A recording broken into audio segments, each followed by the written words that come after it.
Good evening and welcome to Gravitas. I'm Palki Sharma Upadhyay. Let's get started.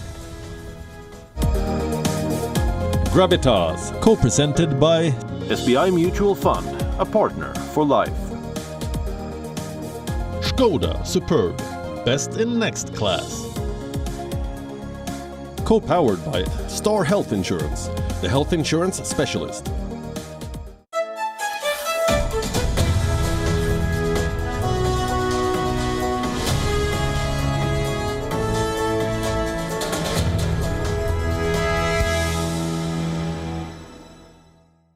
Master solid skills and voluntarily plan and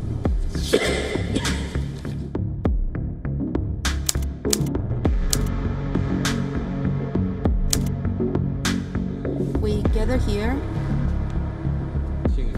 for we cannot master solid skills and voluntarily CBC Central Committee the establishment of export processing zones.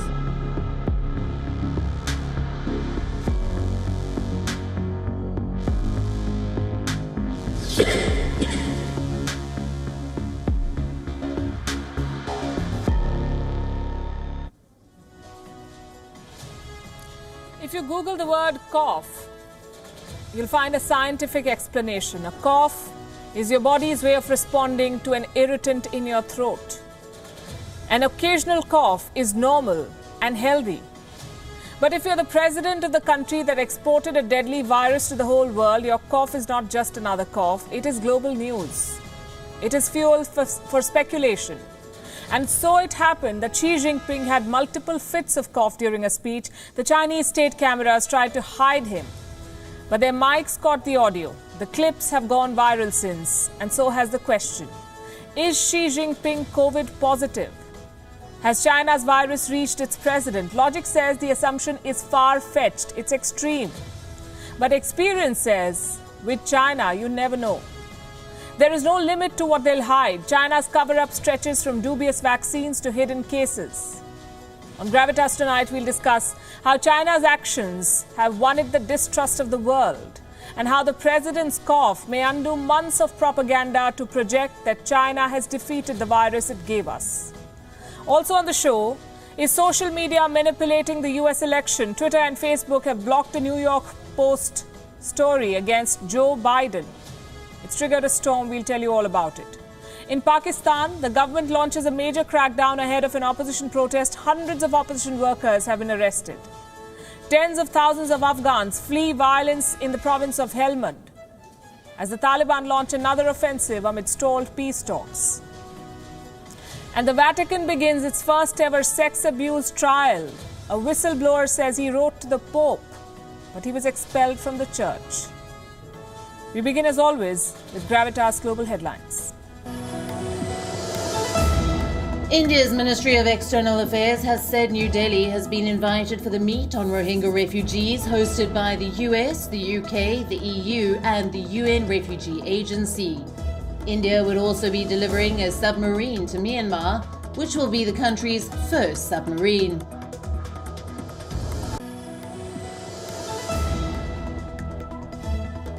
Azerbaijan in the disputed Nagorno-Karabakh region.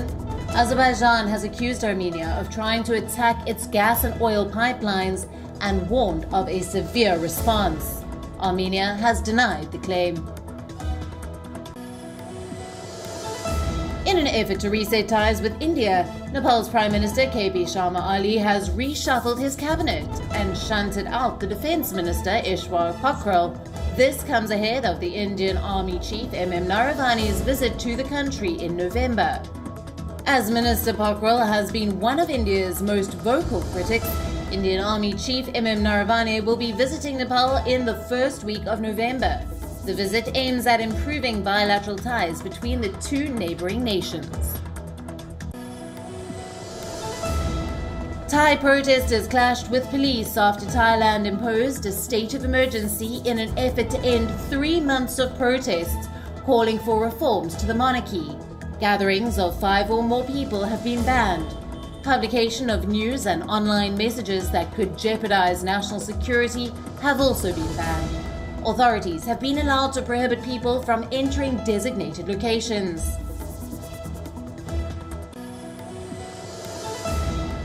French President Emmanuel Macron has announced a nightly curfew for big cities, including Paris, as the country battles a second wave of COVID-19. France has been reporting over 20,000 cases on a daily basis over the past few days, with the overall case count nearing 800,000. The European Union has announced sanctions against 6 members of Vladimir Putin's inner circle, including the head of Russia's domestic spy agency, over the poisoning of key opposition figure Alexei Navalny. The president of Kyrgyzstan, Soronbay Jeenbekov, has resigned after 10 days of unrest following a disputed election, saying he wanted to prevent clashes between security forces and protesters who have demanded his removal from office. A Bangladesh court has sentenced 5 men to death in a 2012 gang rape case. The death sentence comes days after the Sheikh Hasina government introduced death penalty in rape cases after a series of brutal rapes in the last few weeks. World champions France maintained their unbeaten record in this year's UEFA Nations League by defeating Croatia 2-1 in their top-tier Group 3 match. Antoine Griezmann fired France into an 8th-minute lead in a repeat of the 2018 World Cup final. But hosts Croatia did get their equalizer in the 65th minute via a sublime shot from midfielder Nikola Vlasic. France missed a host of chances, but the win was secured in the 79th minute as Kylian Mbappe finished off an excellent team move. Victory keeps France level on points with Portugal at the top of the group, with the European champions beating Sweden 3-0.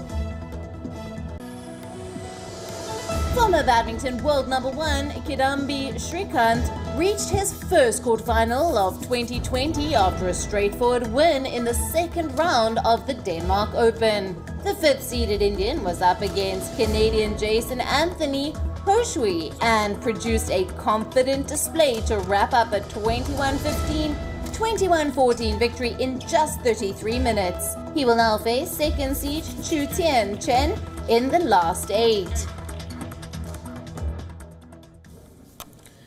Last year, this wouldn't have been news. But this year, it's a global headline, because this year is different. The most unexpected things happen, like a coughing fit going viral. The man coughing is Xi Jinping, the president of China, the country that exported the Wuhan virus pandemic. President Xi was delivering a speech in China and he coughed a lot. What I'm about to show you are clips sliced from a 50-minute-long address of the Chinese president. Social media has analyzed this in great detail. Even though Chinese cameras tried to hide the president, they caught at least 4 bouts of cough in a matter of minutes. Take a look.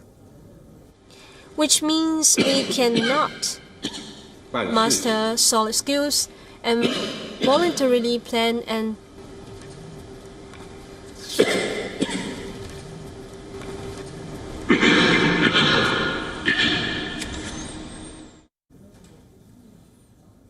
What you just saw is footage from a ceremony in Shenzhen. 40 years ago, Shenzhen was established as a special economic zone. Now, China wants to turn it into a technology powerhouse. That was the subject of Xi Jinping's speech, a speech that he struggled to get through. Chinese state media or social media had no mention of this. But Xi Jinping's violent cough made global news. It has triggered intense speculation. Let me show you some of the headlines. Xi Jinping coughs and coughs at Shenzhen event. This headline is from Apple Daily. The newspaper from Hong Kong, whose publisher Jimmy Lai was arrested under the new national security law. Apple Daily reported about Xi Jinping's coughing fit in great detail. It said the speech started 30 minutes late and that Xi was speaking at a quote-unquote slow pace during the first half. In the second half, he paused frequently for a sip of water and coughed repeatedly. Whenever he stopped, the state broadcaster turned the camera away from the president to the guests. But those listening to the speech could hear Xi Jinping cough. Let me show you that clip again. Which means we cannot master solid skills and voluntarily plan and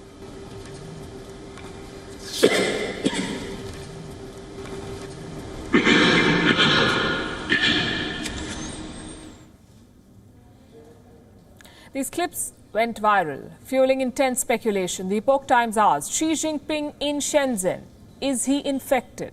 Honestly, we don't have the answer. It could be anything. Perhaps the Chinese president had a cough or his throat was dry. But the speculation is hardly surprising because we're talking about China here, a country where you never really know, where cover-ups and lies are the norm. So it's only natural for the world to ask if the president is infected. And it's just like China to not respond.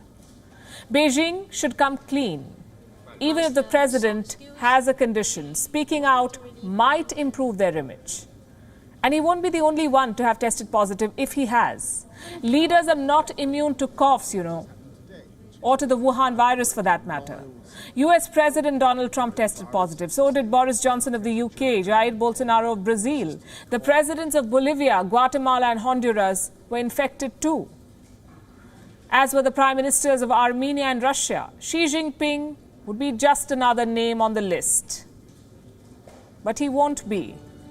Because China is not famous for being transparent. Look at their record. Look at the president's record.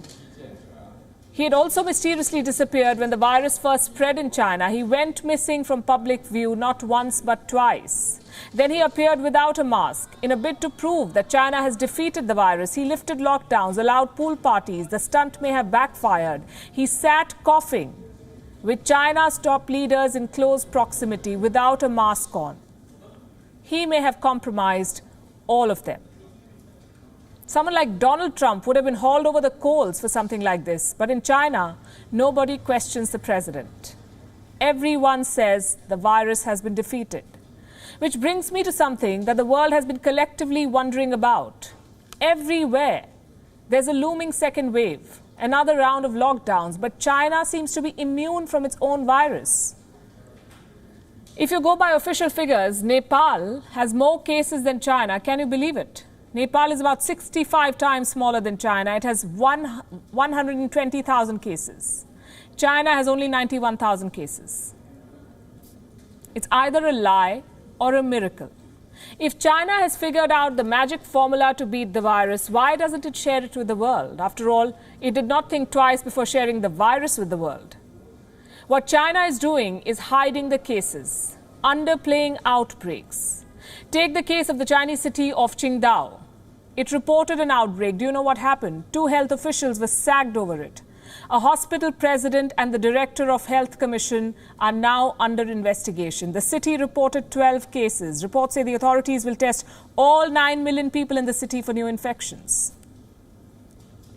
China will also keep injecting its citizens with dubious vaccines and keep lifting restrictions as if the virus has vanished.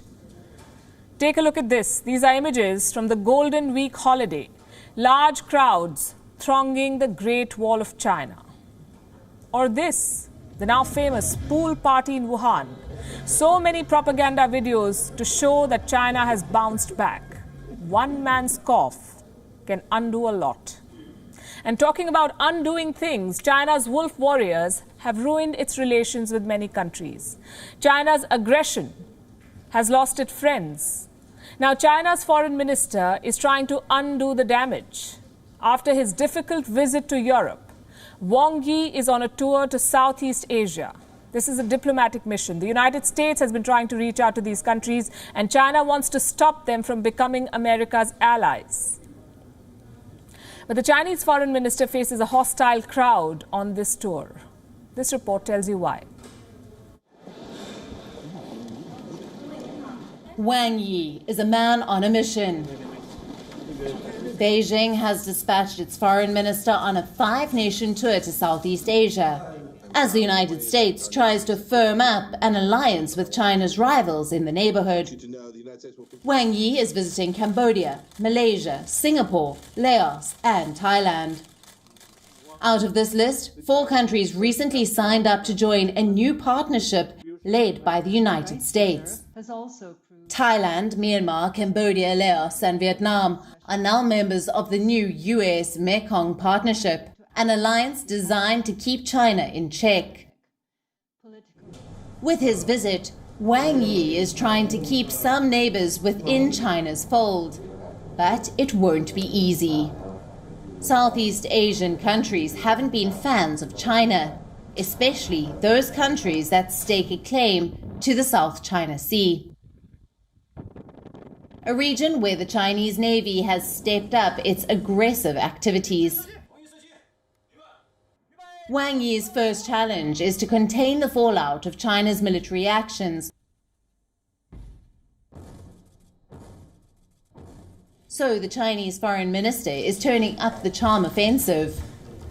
In Thailand, he threw caution to the wind. Wang Yi removed his mask for his photo op with the Thai foreign minister. In Cambodia, he greeted the Prime Minister with a smile and a wave. The flashes of the camera haven't distracted Wang Yi.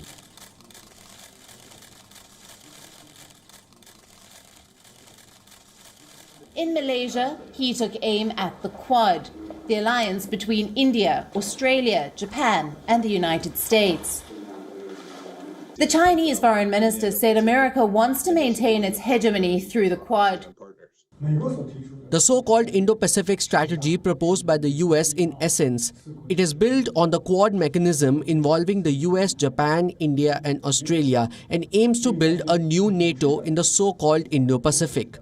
The strategy trumpets the old-fashioned Cold War mentality, proceeds the confrontation among different groups and blocs and geopolitical competition, and maintains the predominance and hegemony system of the US.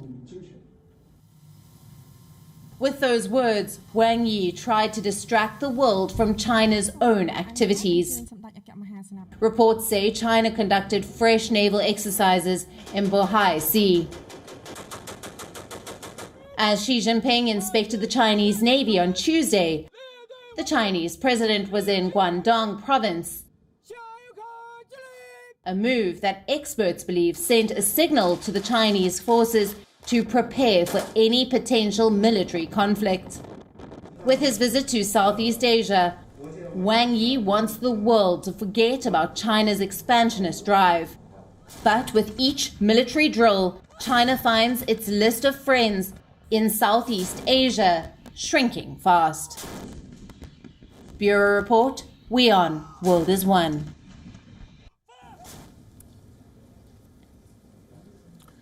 The fight between China and the United States is only intensifying. The presidential election is barely weeks away, and that has not stopped the Trump administration from taking on China. Perhaps the election is the reason why Trump is going after China so strongly. Well, whatever be the reason, the relationship is going downhill.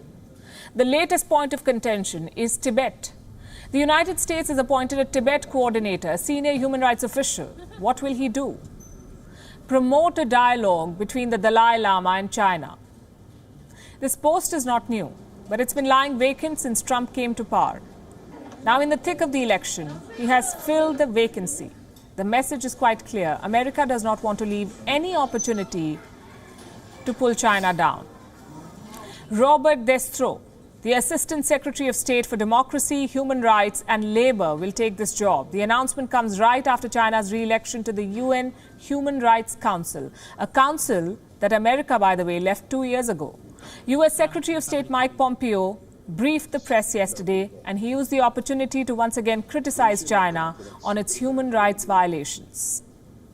Whether it's Xinjiang, what's taking place there, whether it's Tibet, we talked about that a little bit here this morning, whether that's in Inner Mongolia and the Inner Mongolians' simple desire to live in freedom and exercise their own understandings of what freedom and human dignity look like. In each of those places, not had Hong Kong, in each of those places, we simply are demanding of the Chinese Communist Party what we ask of every nation, is to preserve basic freedoms, human dignity, religious freedom for every one of their citizens. Clearly, the United States wanted to make a statement. They wanted to highlight China's persecution of minorities on a day when China was re-elected to the Human Rights Council, and that's what they did. So what will America's new appointee do? What did his predecessors do? Beijing has never dealt with a special coordinator for Tibet, and it won't deal with this one either. China criticized this appointment and said that America is meddling in its internal affairs. The establishment of the so-called Special Coordinator for Tibetan Issues by the US is totally out of political manipulation and aiming to interfere in China's internal matters and undermine the development and stability of Tibet. China always firmly opposed it and has never recognized it. Such statements may not make any difference to America's approach. Earlier this month, the United States, alongside 39 other countries, raised China's rights violations at the United Nations. A joint statement was presented to the General Assembly. It demanded that independent observers, including the United Nations Human Rights Chief, should have unfettered access to Xinjiang, the province where more than 1 million Muslims are facing persecution. Last month, Mike Pompeo led a campaign to the Vatican. He urged the Pope to condemn China's human rights abuses. He was denied a meeting with the Pope, but Pompeo did communicate his stand to the Vatican's top officials. In the month of July, the US State Department barred Chinese officials who restrict access to Tibet. Chinese authorities who have restricted journalists, tourists, diplomats, or American officials will not be able to get a US visa now. The United States has taken a tough stand against China on the issue of human rights. What it needs is global consensus and the support, at least, of the Quad, countries like Australia, Japan, and India. They must join hands to counter China on its human rights record. Meanwhile, in Pakistan, it's a double whammy for the Imran Khan government. The opposition is set to go on a nationwide offensive on the 16th of October. But before they do so, demonstrations of a new kind, a different color, have erupted in the national capital. Hundreds of Pakistani citizens have hit the streets of Islamabad. What are they protesting? What are their demands? And how is Imran Khan dealing with these crises? We'll start with what's happening in Islamabad. The capital has been taken by a storm of union-led protests from various sectors. Thousands converged outside the Pakistani parliament and staged a sit-in. This included government employees, farmers, teachers, doctors, health workers, and pensioners. They were all protesting against price hike and what they call anti-employee policies. Policies of the Pakistan government, of course. Most of them called off their sit-ins after quote-unquote successful negotiations with the government. But women health workers are refusing to cede ground. They are on what you call a dharna at Islamabad's famous D Chowk. What do they want? Our correspondent Anas Malik was at the protest site. He sent us this report.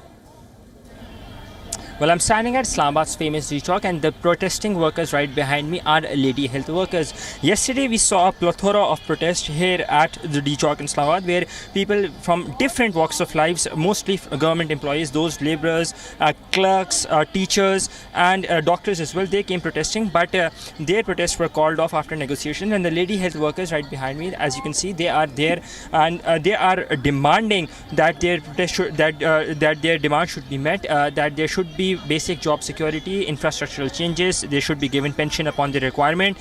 When they go for these drives, the polio drives and other health drives, they should be given basic security and a pay raise as well. And that a uniform pay raise should be implemented. That is what the lady health workers demand is there. A unified pay structure, job insurance, physical security. These are fair demands, especially for the Pakistan Prime Minister, who has always made tall claims about supporting daily wage earners. He's now using the socio-economic crises and the IMF loans as a pretext to reject these demands. At the same time, he's cracking down on opposition voices. Asif Ali Zardari, the former president of Pakistan and leader of the Pakistan People's Party, he's been issued an arrest warrant by the National Accountability Bureau, the NAB, Pakistan's anti-corruption watchdog. Mr. Zardari is being accused of corruption worth 8 billion Pakistani rupees. The anti-graft body is investigating his alleged suspicious financial transactions. His son Bilawal Bhutto Zardari says this is yet another attempt by Imran Khan to vilify the opposition's anti-corruption movement.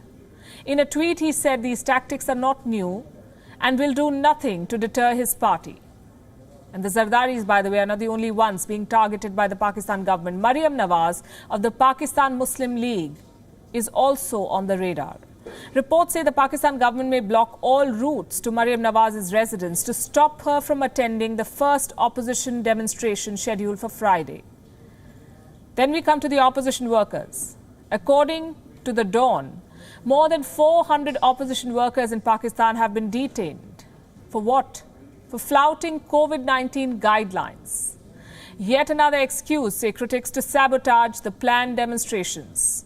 Those held include district presidents and lawmakers of both the PPP, Pakistan People's Party, and the PMLN, Pakistan Muslim League Nawaz. Nawaz Sharif, the former Prime Minister of the country, has requested the Pakistan police, and I quote, do not comply with Imran Niazi's unlawful orders to arrest PMLN workers, raid their homes or hinder their travel to Gujranwala. Refuse, says Nawaz Sharif. So Pakistani citizens are out on the streets. The opposition is gearing for a nationwide demonstration and the Pakistan Prime Minister is responding with force. It's quite a fall from grace for Imran Khan. He was once a champion of free speech and civil rights movements. But now he is a Pakistan army puppet trying all he can to crush dissent. जितने भी पाकिस्तान के मसले हैं मुश्किल हैं लेकिन सब हल हो सकते हैं सब मुमकिन है इरादा चाहिए कौम इकट्ठी हो जाए कोई चीज नामुमकिन नहीं है. Let's talk about the Vatican, the collective voice of billions of Catholics around the world. It has existed as an independent city-state for decades. It mints its own euros, prints its own stamps, issues its own passports, has its own flag, and is run by its own laws. Laws that seem to have done very little to protect innocent children from predatory priests. The Vatican has a long history of child sexual abuse and cover-ups by its own bishops. The first of its kind trial of 2 priests within the Vatican's walls has come as yet another reminder of why the Roman Catholic Church is in urgent need of reform. Here's a report. The Wuhan virus has long breached the walls of the Vatican. Sanitation drives like these have become a frequent sight inside St. Peter's Basilica. But a systemic sanitization still awaits the Catholic Church. The scourge of sexual abuse continues to soil the Holy See. In the latest instance, the Vatican has put 2 priests on trial over alleged sexual abuse. Reverend Gabriele Martinelli and Enrico Radis. One has been accused of sexually abusing an altar boy in a prominent Vatican City seminary. The other of covering up the entire case. This is the first such trial within the Vatican's walls. The case dates back to 2007.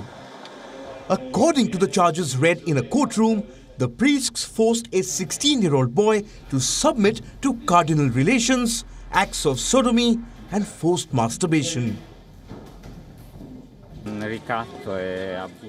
I saw violence made through blackmail and abuse of power by Martinelli. It was terrifying seeing these things because at the time I was only 15. I'd never seen 2 people have sex, and yet I was forced to watch these things inside the Vatican. Psychologically, it was very tough to take because I came to the Vatican to serve the church. I was a strong believer. This was the key whistleblower in the case, Kamil Jarzembowski, the roommate of the victim. He claims to have written several letters about the matter to Pope Francis and church authorities, but not once did he receive a reply. Instead, he was kicked out of the church. I wanted to serve in St. Peter's Basilica, the biggest in the world, the symbol for all Catholics. And yet at night, I was forced to look at these scenes with the blackmail that if I opened my mouth, I would suffer grave consequences instead of the real perpetrators of the abuse. And so it happened in phases. I'm not a Catholic, not anymore. I'm currently an atheist. I lost my faith in God shortly after I was kicked out of the Vatican. The sex abuse crisis has dogged the church for decades. In 2019, a record 1,000 cases of sexual abuse were reported to the Vatican. 2020 is no different. Multiple cases of clergy abuse and cover-ups have sprung across the world in the last 10 months. In Minnesota, a bishop-elect had to resign following sexual abuse allegations. In France, a priest was convicted for abusing dozens of scouts. In Argentina, 2 priests were convicted for sexually abusing young children. These were just a few cases. Thousands of more such crimes are getting shrouded in the church's culture of secrecy. Thousands of young lives are being destroyed by predatory priests. The Vatican urgently needs to reform its internal policies. It needs to open itself to human rights scrutiny and allow victims to access justice. It must do so for the sake of its followers and its own diminishing credibility. Bureau Report, WION World is One. Peace talks in Doha and a war at home. That's Afghanistan in a nutshell for you. Over the weekend, the Taliban attacked a strategic city in the country's south. Thousands of people have been forced out of their homes. It's been called a mass exodus. But this is not an isolated incident. Ever since the peace talks were announced, the Taliban has stepped up attacks. Our next report explains why. What you are seeing on your screens is a mass exodus. Tens of thousands of Afghans on the run, crammed into lorries, belongings in tow. These people are fleeing fresh violence in the southern province of Helmand. Fighting began over the weekend. Taliban fighters mounted a series of attacks. The target was the city of Lashkargah. The government response was swift. Under the cover of US airstrikes, Afghan forces repelled the Taliban fighters. The defense minister was dispatched to Helmand to oversee the operations. Our visit and the visit by other high-ranking government officials is an assurance that by all means we will defend the Lashkargah city. 30,000 people displaced, dozens of homes destroyed, and hospitals stretched beyond capacity. For those old enough to remember, there are striking similarities with the 1990s. A time when people lived in constant fear of the Taliban. The residents of Lashkargah have seen this before. In 2008, 2014, and 2016 during the Taliban's failed bids to capture the city. We are exhausted. 3 years ago, same thing happened to us. People were shot in their homes. We are tired. The people are leaving here. If the government can bring security, fine. If not, they should leave. So what explains this belligerence? Especially at a time when reconciliation talks are underway in Doha. It's a test of resolve. The Taliban wants to see how committed the Afghan government is. How far it can push the government without jeopardizing the talks. There is also the question of America's role. President Donald Trump wants his troops back home by Christmas. The Taliban has endorsed his plan. But with the Americans gone, many in Afghanistan are wary of the Taliban's resurgence. There was a bit of normal life when the US forces were here. There were no Taliban militants. But months after the US left the area, the Taliban have returned to the district and started their attacks. The recent surge in violence is not coincidental. It is a part of a larger power struggle in the country. But caught in the crossfire are these innocent citizens. Bureau Report, WION World is One. There are just 19 days to go for the US presidential election, and guess what's trending in America? It is neither US President Donald Trump nor Democratic presidential nominee Joe Biden. It's his son, Hunter Biden. There's a lot of commotion, confusion and controversy, and there's also a very important question. Is social media manipulating the US election? Allow me to explain the sequence of events. New York Post published this article on the 14th of October. Smoking gun email reveals how Hunter Biden introduced Ukrainian businessman to VP dad. The headline is Tell All. The article goes on to make a case on an alleged link between Joe Biden and a Ukrainian energy firm. The piece includes email communications with unblurred personal details and some very personal photos. One of them has Hunter Biden smoking. The Post claims that the source of the documents and media files is a computer that Hunter Biden had left at a repair shop in Delaware. This was back in 2019. Now, the article argues, and I'm quoting, Hunter Biden introduced his father, then Vice President Joe Biden, to a top executive at a Ukrainian energy firm less than a year after the elder Biden pressured the government officials in Ukraine into firing a prosecutor who was investigating the company. This is an old case, and there's no evidence of this meeting. And that has not stopped the report from starting a fire, one that social media giants have been trying to put out. Twitter, for example, blocked users from posting the links of this article. Images from it were also blocked. Users who tried to share the article against Joe Biden were shown a notice by Twitter. It read, and I'm quoting, "We cannot complete this request because this link has been identified by Twitter or our partners as being potentially harmful." So the question is, why did Twitter censor the article? It had questions about the origin of the material. What about them? Like I mentioned, the article claims to have material pulled from a computer that Hunter Biden left at a repair shop. Now, Twitter is not alone in censoring the article. Facebook, too, has placed restrictions. Facebook spokesperson Andy Stone tweeted, and I quote, "This is part of our standard process to reduce the spread of misinformation. We temporarily reduce distribution pending fact-checker review." He goes on to say, the story is eligible to be fact-checked by Facebook's third-party fact-checking partners. In the meantime, we are reducing its distribution on our platform. Now, just to remind you, this is not the first time that controversies around Hunter Biden are steering the election narrative. Hunter Biden has been the Trump campaign's favorite ammo against Joe Biden. And Donald Trump and his allies have claimed that Joe Biden used the office of the Vice President of America to advance and promote his son's interests. Hunter has also been a favorite among gossip pages. Great lengths have been written about his private life, his struggle with alcohol addiction, drug abuse, divorce, relationships. So the interest around the Post article does not come as a surprise. Also not surprising is the reaction to it pretty much along party lines. What is surprising is the censoring by social media platforms. Democrats have cheered it as censoring of fake news. Republicans have slammed the move. Donald Trump is leading the charge. He spent the first 10 minutes of his Iowa rally reciting the article and slamming Hunter Biden. The president also tweeted and retweeted criticism of Twitter and Facebook.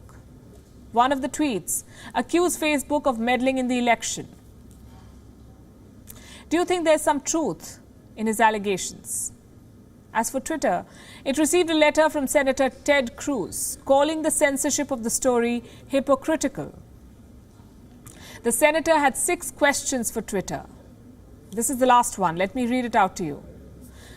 Have Twitter or any of its employees involved in the decision to censor this reporting been in contact in any capacity with the Biden-Harris campaign or any of its representatives regarding this reporting or the allegations contained therein?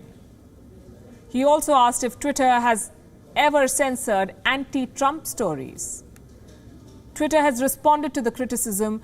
Jack Dorsey tweeted that Twitter's communication around this action was quote-unquote not great. He's right, it wasn't. What about the action itself? I will end with a question that I asked yesterday too. Why do social media platforms get to be the arbiter of truth? After taking the stage by storm. South Korean boy band BTS is now rocking the stock market. The band's label has raised $840 million in its blockbuster market debut. It has made BTS members multi-millionaires. The label's founder has become South Korea's latest billionaire. The IPO, South Korea's biggest since 2017. Here's a report.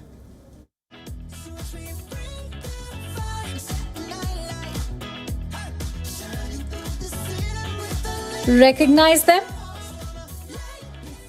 That's South Korean boy band BTS. It is a big deal. And all about catchy beats, mixing sound with social issues, and being omnipresent on social media. BTS has taken the world by storm, and it recently rocked the stock market. The agency that manages BTS went public yesterday. Here's what happened. Miracle.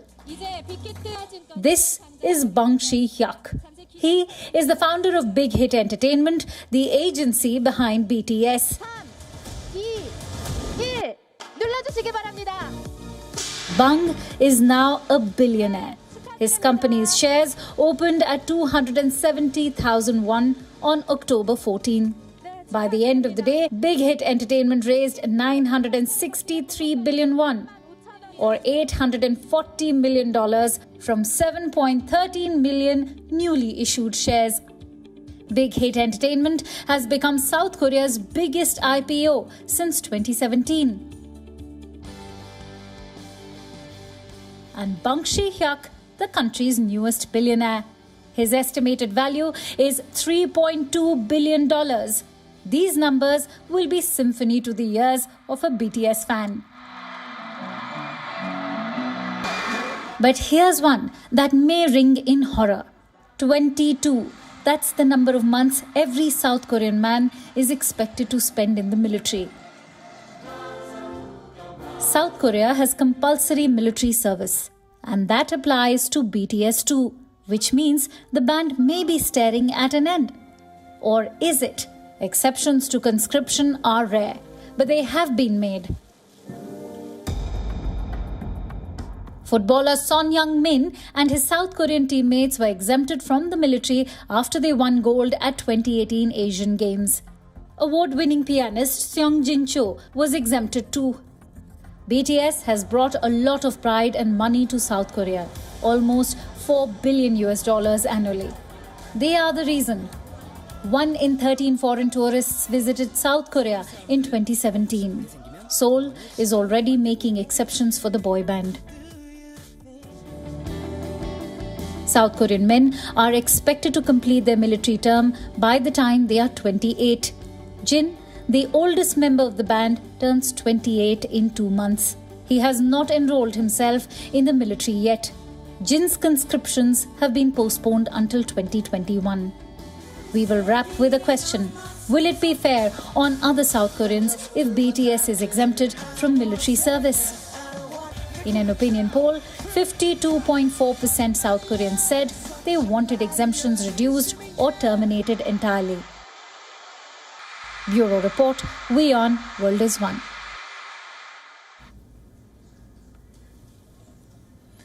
Genghis Khan, a ruthless conqueror who killed millions of innocent people. He's a dreaded figure in history, but for the Chinese leadership, he evokes a very different emotion: fear.